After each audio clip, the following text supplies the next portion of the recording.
दुनिया की सबसे बड़ी ताकत अंग्रेज हुकूमत जब अपने चरम पर थी, तब उसका एक फरमान पूरे पंजाब में डर का कारण बन गया। फरमान यह था कि नीले कपड़े पहनने वाले किसी भी व्यक्ति को देखते ही गोली मार दी जाए। लेकिन सवाल उठता है, आखिर दुनिया की सबसे आधुनिक सेना इन नीले बाने वाले योद्धाओं से इतनी डरती क्यों थी? आज हम निहंग सिंहों के उसी रहस्यमयी इतिहास की परतें खोलेंगे।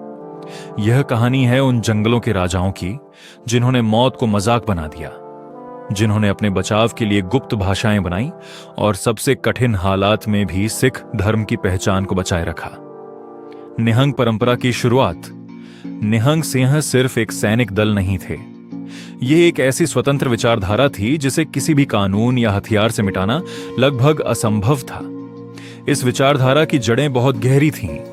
इतिहास के पन्नों को पलटने पर एक हैरान करने वाला तथ्य सामने आता है कि निहंगों के इस रूप की प्रेरणा 10वें गुरु गोबिंद सिंह जी से भी पहले गुरु नानक देव जी से जुड़ी मिलती है।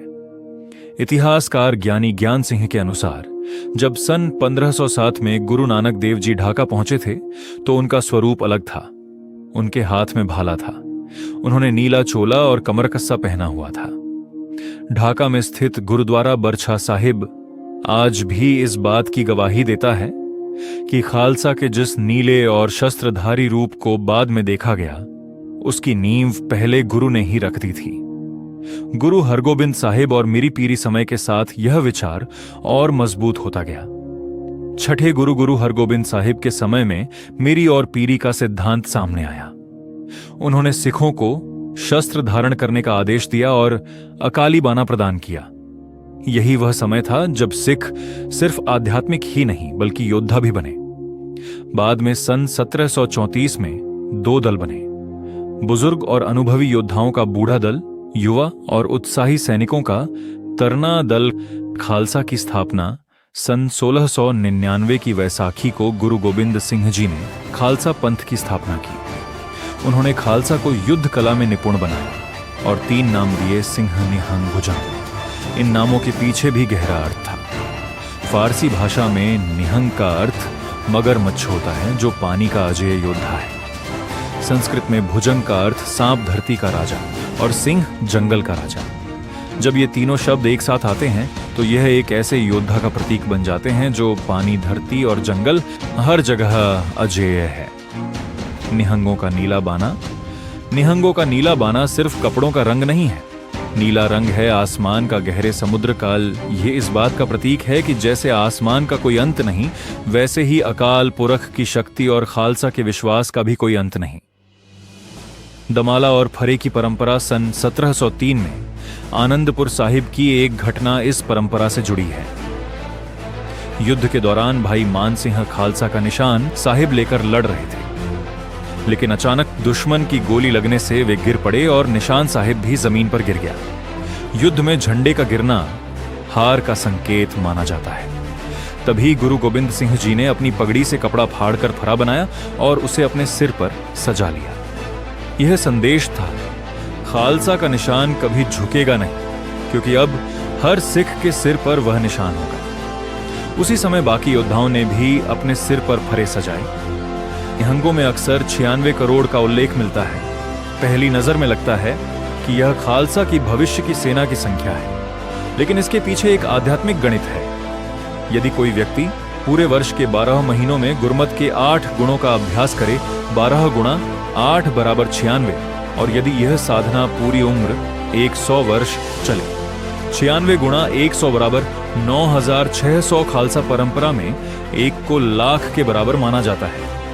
इस तरह एक सच्चा खालसा 96 करोड़ के बराबर माना गया। फिर सिख इतिहास में कठिन समय आया। लाहौर के सूबेदार जकरिया खान ने सिखों के सिर पर इनाम रख दिया। एक सिख का सिर लाने पर 80 रुपए दिए जाते थे, जो उस समय बहुत बड़ी रकम थी। सिखों को जंगलों और पहाड़ों में छिपकर रहना पड़ा, लेकिन उन्होंने हार नहीं मानी।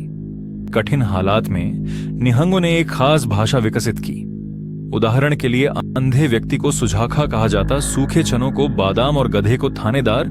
यह उनकी कठिनाइयों का मजाक उड़ाने का तरीका था। एक बार बाबा किणका सिंह को अंग्रेजों ने जेल में बंद कर दिया।